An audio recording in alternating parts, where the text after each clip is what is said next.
আসসালামু আলাইকুম ওয়ারাহমাতুল্লাহ। ভেনেজুয়েলার আগুন এখনও নিভেনি। ঠিক সেই মুহূর্তে বিশ্বের নজর ঘুরে গেছে ইরানের দিকে। কারণ তেহলোনে আজ শুধু রাজনীতি নয়, গুনছে শেষ মুহূর্তের কাঁটা। আয়াতুল্লাহ আলী খামেনির দেশের ভেতরে বিদ্রোহ, বাইরে শত্রুর তীক্ষ্ণ চোখ। একটু এদিক সেদিক হলেই ইরান ঢুকে পড়তে পারে এমন এক বিপর্যয়ে যার আর ফেরার পথ নেই। ঘরের আগুন আর বাইরের ঝড় দুটো একসাথে সামলানো ইতিহাসে খুব কম দেশই পেরেছে। এর মাঝেই কড়া হুঁশিয়ারি দিয়েছেন মার্কিন প্রেসিডেন্ট ডোনাল্ড ট্রাম্প। বার্তা পরিষ্কার, সহিংস দমন হলেই আমেরিকার হস্তক্ষেপ অনিবার্য।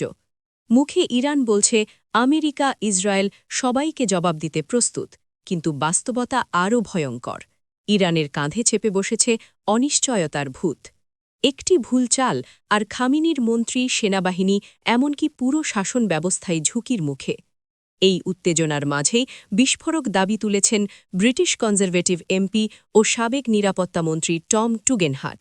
তার ভাষায়, রুশ কার্গো বিমান তেহরানে নামছে, সম্ভাব্য অস্ত্র আসছে, আর একই সাথে ইরান থেকে বাইরে যাচ্ছে বিপুল পরিমাণ সোনা। ২৮ ডিসেম্বরের পর শুরু হওয়া বিক্ষোভে এখন পর্যন্ত অন্তত ৩৪ জন বিক্ষোভকারী নিহত বলছে মানবাধিকার সংস্থাগুলো। তবে প্রশ্ন থেকেই যায়, টুগেনহাট কোনো নির্দিষ্ট গোয়েন্দা প্রমাণ দেননি, আর ব্রিটিশ সরকারও বলছে তারা এই মুহূর্তে বিস্তারিত কিছু জানাতে পারছে না। কূটনৈতিক নীরবতা কখনো কখনো সবচেয়ে ভয়ঙ্কর সংকেত। তাহলে প্রশ্ন একটাই, রাশিয়ার বিমান আর ইরানের সোনা, এটা কি শুধু গুজব, নাকি ইরানের শাসন পতনের আগাম প্রস্তুতি? ইতিহাস কি আবারও আমাদের চোখের সামনেই লেখা হচ্ছে? এতক্ষণ এমএনই নিউজের সঙ্গে থাকার জন্য ধন্যবাদ। চোখ রাখুন পরবর্তী আপডেটে।